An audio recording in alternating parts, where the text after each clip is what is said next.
Hi, welcome to Inside View. We appreciate you joining us this evening. My name is Cory Burnell, and I'll be your host. And we're joined with our Calaveras County District 3 Supervisor, Mike Oliveira. Mike, welcome. Well, thank you very much, Cory. Pleasure to see you. And we know you've been a guest here at Public Access TV several times, so thank you for your time. Well, Mike, this is your first tour of duty as a supervisor for our county. Why don't you share with our viewers a little bit about your past in public service? I know that it goes back a long way. Well, it does, and I've really enjoyed my life so far, if you will. Started out with law enforcement with the Oakland Police Department, and then I was retired from the Oakland Police Department and went into the private sector, ending up working for a law firm as their case evaluator. And that led to a position as a corporate safety director for a very large engineering construction company, dealing with Caltrans projects, airports, things of that sort. And that turned out to be very rewarding. And that led me to purchasing our home up in the Arnold area. And at that time, the sheriff was one of my fellow police officers in Oakland. He had retired from Oakland, Dennis Downham, and became the sheriff. Sure. And we ran into each other, and he said, "Why don't you come up and be a part-time deputy for me?" Okay. And I kind of went, "Dennis, I'm a little too old and fat for that." And he said, "No, we need the old wisdom guys because I can't keep the young guys." And that turned out to be a great rewarding period in my life. I was one of the oldest deputies that I was actually cleared to work patrol, and that led to a temporary position that the resident Arnold deputy. And that's what kind of led me into politics, if you will. Interesting. Now, so when you went to Arnold, did you think that this was going to be retirement for you, and then you kind of got fished out of it? Is that? I thought I was just about ready to sit down and go fishing a lot. Yeah. I'm still trying to make time to go fishing. To be honest with you. Right? Someday. Yeah. Someday. Another 4 years. Well, we'll look at that real hard. Yeah. Certainly. I know you'll have some decisions to make coming up here. But, we've had quite an active and entertaining, you might say, last 6 to 12 months, even, about that period of time here in our county politically, but also with the weather, what we've had here this winter. And seems anywhere you go in the county, we're all talking about how much rain we've got or how many storms and what that's doing to the county. Your district certainly gets hit hard in a winter like this. Yes, we do. Can you speak to some of the way in which it's impacting your constituents and the businesses there? Have you seen, for example, an influx in business because of the ski season there at Bear? How are you dealing with some of the storm damage that's occurred? Can you speak to those topics? I'd be happy to. Being on the Highway 4 corridor, and if you will, the gateway to the Sierras, that term's been used a little bit. And, of course, we have Bear Valley right up there, one of the greatest resorts in the Sierras because it's big enough to make skiing enjoyable and small enough to make it family events. Right. But getting there is sometimes a chore. But we realize the boost in the economy up to Highway 4 and our restaurants, our gas, our motels, hotels in the Murphys area. And more importantly, we see a lot of second home rentals, which works very well for our community. And I live in Blue Lake Springs, and I think there's approximately 2,200 improved lots with houses on them, and about 72% of that are second home owners. So, unfortunately, they're in a position where they pay the taxes but don't get a vote. Interesting.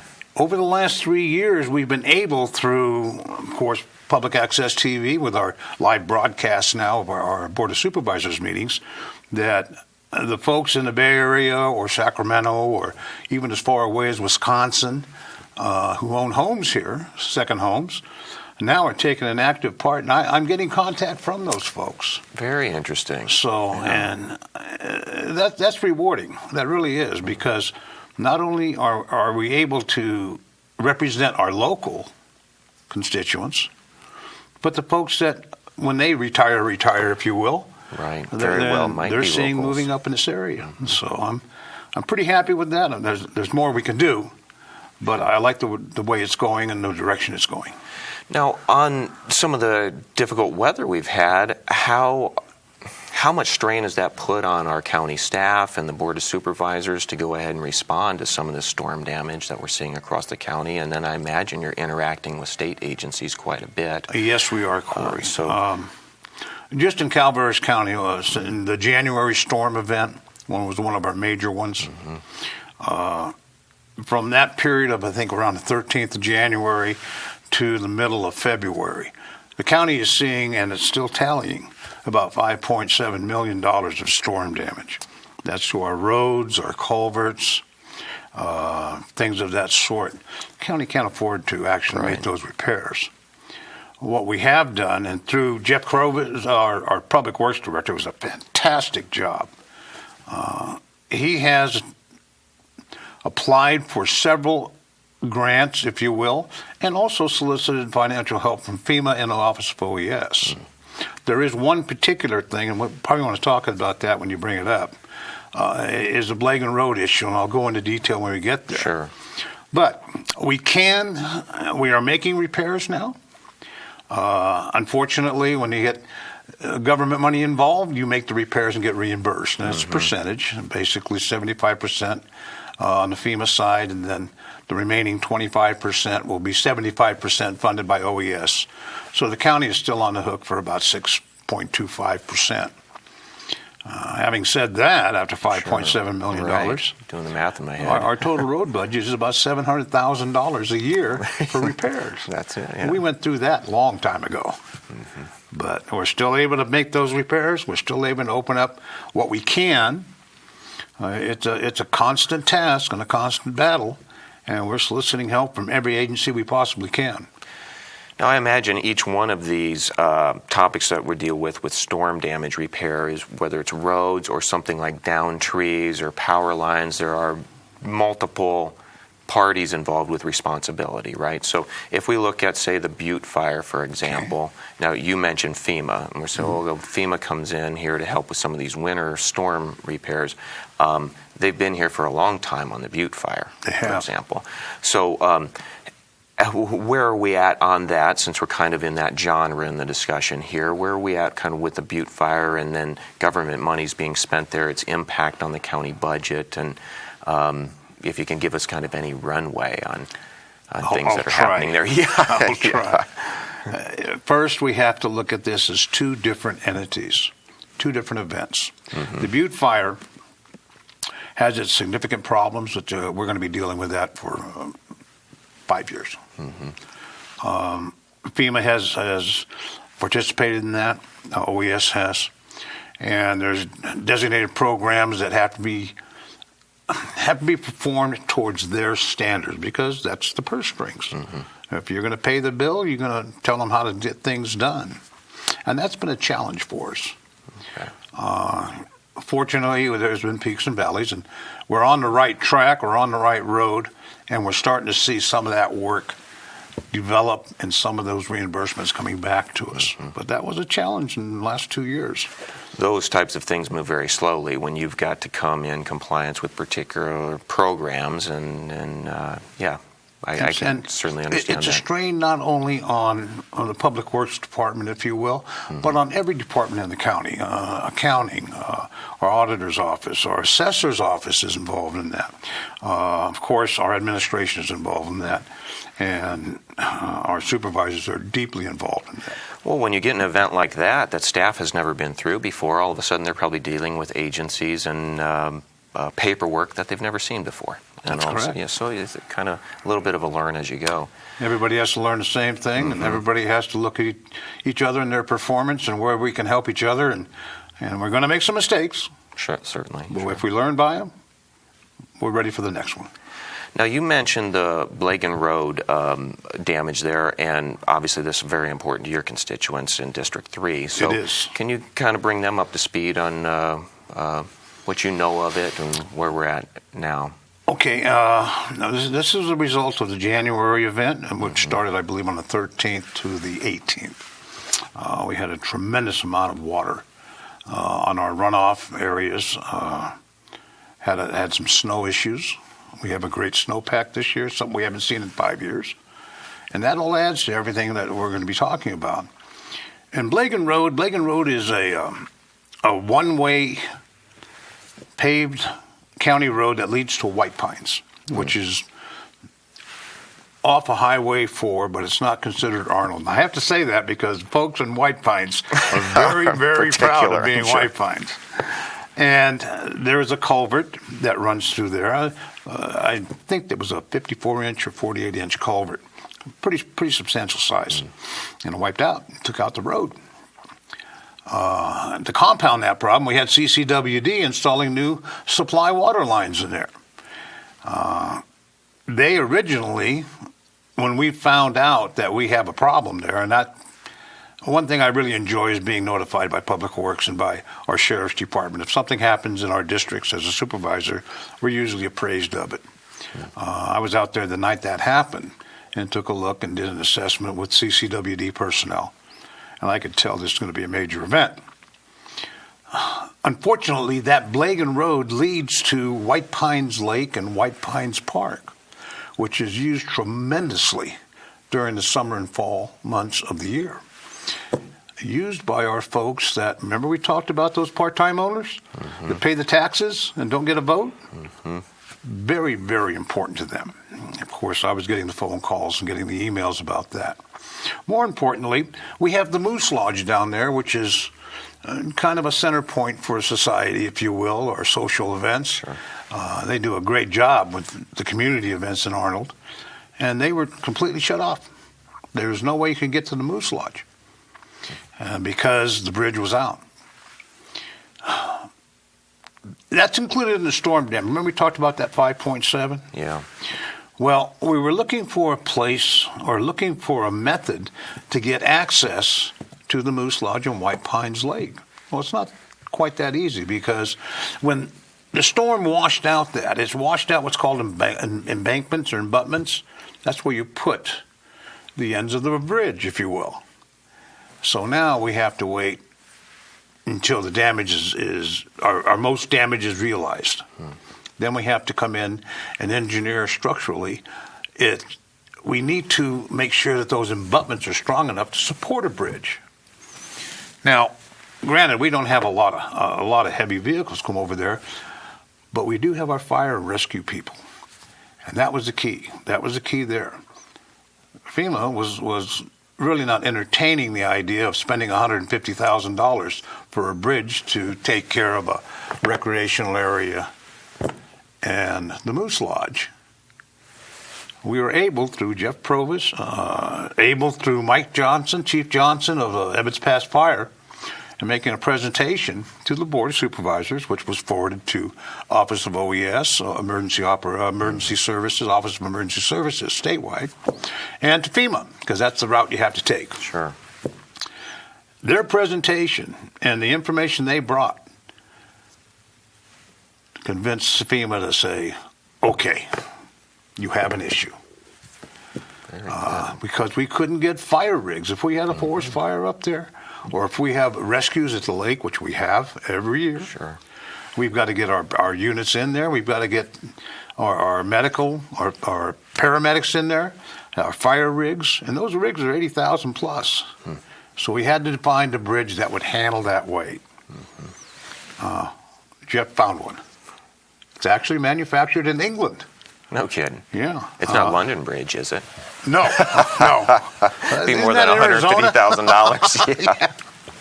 Yeah. So anyway, with that, we were able to come at FEMA again and say, look, we really need this for public safety.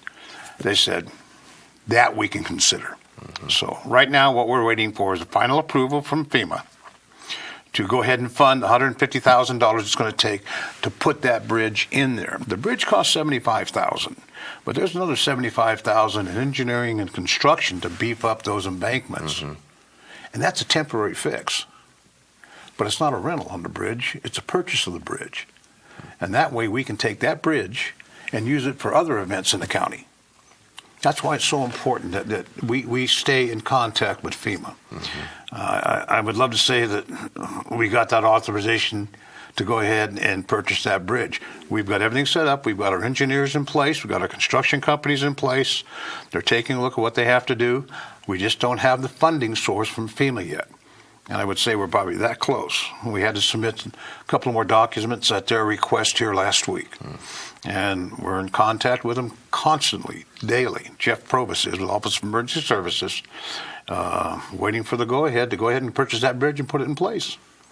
Now, it would seem to me that due to the emergency nature of the need for the bridge, that we don't necessarily maybe have to go through a bidding process in order to get this done. I mean, are we able to, of course, if it's FEMA money, perhaps that's not even relevant to the county. Can you speak to... It is, and here's what happens on that. FEMA will finance repairs that will be long-lasting, sustainable. In other words, they don't want to Band-Aid it. They want to fix it so it doesn't happen again. So they don't have to come back, sure. Right. We could go in there with some excavators or something, put in some more culverts, resurface it, and good to go. But FEMA won't buy that. They want it engineered. They want to fix it forever, if you will, which won't last forever. But they want the job done right. And I can understand why. Some of our other repairs or some of our other projects we've done in the county, we can do, as you stated, on an emergency basis. If it's a repair that's going to last, once again, we don't have to go to a bid process. Jeff Probus has the ability to say, okay, we need to do this. There's a dollar amount. I believe it's $50,000. He has to come to the board. But we can fix those things right away if we have the manpower. Right. There's another problem. Some issues we do have to go out to bid. On the Blagan Road, it does have to go to bid, has to go to bid per FEMA specifications. Okay. They're paying the bill. Right. So that's where we stand. Well, you speak to manpower, and one of the topics we could probably cover tonight is a little bit about budget and staffing, and if you're seeing challenges there with some of the strains on the county. And perhaps that could lead us into budget for law enforcement, for example, as we're I can't remember a time in my life where we've not had enough money for law enforcement. It's one of our highest priorities in government. So, yeah, you want to talk a little bit about what's going on with funding and the budget and some of the priorities you see there? Yeah, I would love to talk about that. Coming back from, that's what I'm most familiar with. I'm actually hands-on with our law enforcement situations here in Calaveras County. We are trying to recover from a period of 10 plus years of reducing our budgets year by year by year by year. And not just the sheriff's department, but in all departments. There's been mandatory 10% cuts, things of that sort. We're trying to recover from that. Now you throw on other duties. You throw on our storms. You throw on our tree mortality. We'll talk about that, hopefully. Mm-hmm. Then we talk about something that is kind of new in law enforcement. I'd say within the last 15, 20 years. Now, a law enforcement officer can take his PERS retirement, public employees retirement system, which is statewide, run by the state, and he can go from jurisdiction to jurisdiction and not lose his years of service and retirement investments. Being one of the lowest compensated departments in the state, I think we're fourth lowest. We have a problem with our deputies not making enough money to sustain a livelihood. I mean, I know deputies that their houses are close to foreclosure because they just don't make the money that Amador, or Tuolumne, or San Joaquin County, or Sacramento County, or Sacramento PD, Oakland Police Department, if you will. And they're sticking in here as best they can, but it's just a matter of time. I've tried as a supervisor to improve that situation, but I think this year is going to be really the widowmaker, if you will. The lines being drawn. I don't think that our employees, our county employees, have given. I think they're they're ready to say it's time to give back. And to be quite honest with you, I don't know where that money is. Sure. Don't know where it's at. You know, you speak of, I've lived here since 2004, and I'm familiar with friends of mine who are deputies who now are elsewhere, El Dorado County, for example, and I know they had young families, and this is just simply a career move they need to make. Sure. It's always made me think that we're kind of like the Oakland A's in Major League Baseball, right? We recruit the guys, train them, and then they get a new contract deal with somebody else who can pay them. Well, that's a fact of life. Yeah, it happens, unfortunately. You know, one of the items obviously discussed in our community is the impact of the Measure C vote and whether that can help fix some of the budget issues. For our viewers, to remind them, that's a tax on commercial marijuana grows of $2 per square foot, if I'm not mistaken, was Measure C. Yeah, and it's there's a little bit more to it. Okay, well, I'll let you explain it since and this was passed by the voters. Yeah. And basically what it is on the outdoor cultivation. Okay. There's a $2 tax, if you will, on per square foot of canopy size. Now, most people in this business, or most states or agencies, they may use canopy size, they may use plant number, whatever their methods and formulas are. Mm-hmm. In addition to that, for the indoor cultivation, which is substantially lower sometimes, I think it's up to 10,000 square feet indoor, there's a $5 per square foot canopy. Okay. And then we have another revenue stream where, effective January 1st of this year, we collect a 7%, I don't want to call it an excise tax, but it's a tax on our dispensaries. So everything they actually sell, the county gets 7% of that on top of the sales tax. Okay, very good. So, and that sounds great, but we can't collect that tax because we don't have anything in any process in place to start collecting that tax from January 1st. The plan is, and I'm going to be looking at this a little bit more, is that is going to be going out in May. That tax bill is going to go out in May to the registered voters, the registered growers, if you will, and also to our dispensaries. Now, when Measure B was actually defeated in the courts. Sure. It was my personal desire, and we're going to talk about marijuana. My personal desire was I wanted the people to have a say in what's going to happen in their county forever and ever. Certainly. And I wanted that to go to a vote of the people. Unfortunately, we weren't there because it was shut down in the courts. I think everybody knows the reason. There was mislanguage and misinterpretation, and the ballot issue was actually removed by the judge. But that came back to the Board of Supervisors again.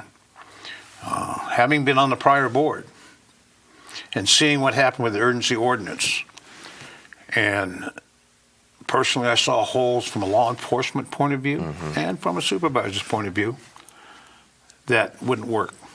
And I voted against the urgency ordinance. Unfortunately, there were some other things involved. There was a land grab situation.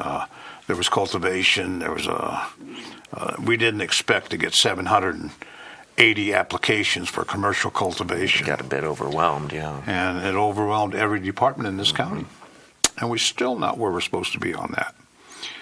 But with the new board and with the voice of the people, and believe me, it's loud and clear, on both sides of that fence, I've dedicated myself to broaden my views, put my personal views aside, and listen to the people on both sides of that fence and get every bit of information I can before I make a decision as a member of the Board of Supervisors. Sure.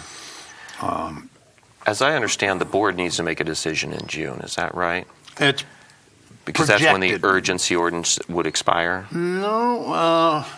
We actually extended the urgency ordinance up to a year. Oh, okay. So we have a year from when we extended it. Which and was I believe February that 14th. That was something like that. February 14th. Yeah. But that's our last extension. Okay. Yeah. And it's up to a period. In the meantime, the board has decided that they want to have staff draft you get kind of mixed up on the terminology of this, a ban ordinance draft And I think the confusion comes from when it first was suggested there was a restricted ordinance. So now it's basically a ban, if you will. But keep in mind, that's just in the draft stages. Board hasn't seen anything on that yet. And also, typically when we're using ban language, we're talking about commercial grows. Yeah. Usually the private individual That's medicinal correct. use is usually out of that, right? Yeah, but the folks that authored Proposition B wanted a total ban. Oh, interesting. Okay. Even the collectives, the way the language was written.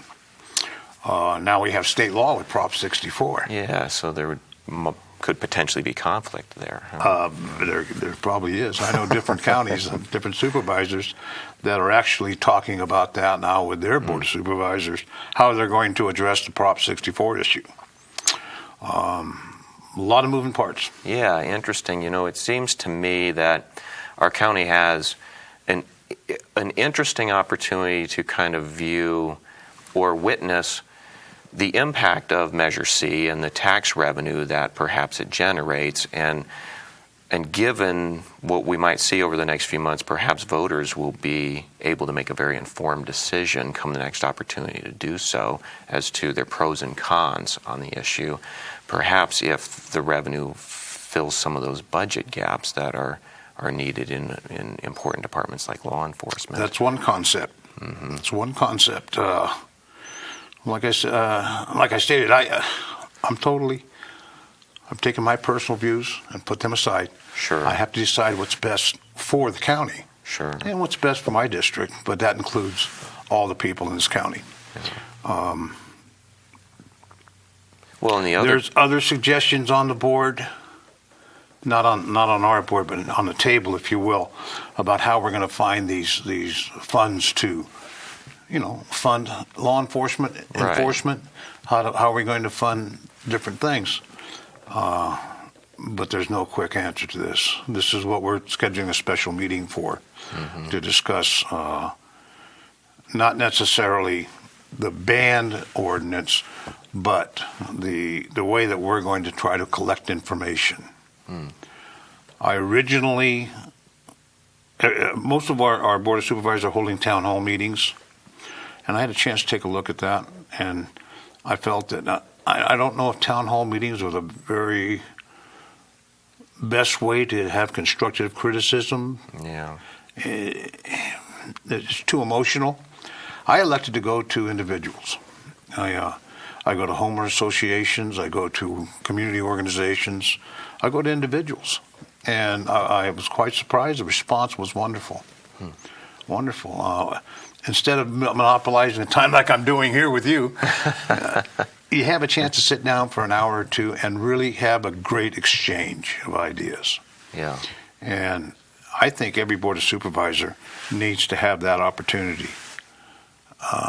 It can't be a yelling match. It has to be an exchange of conversation. Yeah.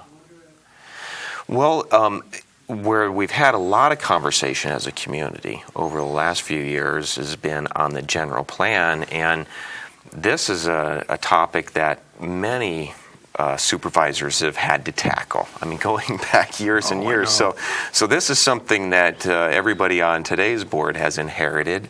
Are there items in it that you would like to discuss with? Well, yeah, there is, and I'm going to try to make this short and brief. Yeah. The general plan draft was developed and authorized, but now we have one issue before it's finalized or it comes back to the board. It's plan development.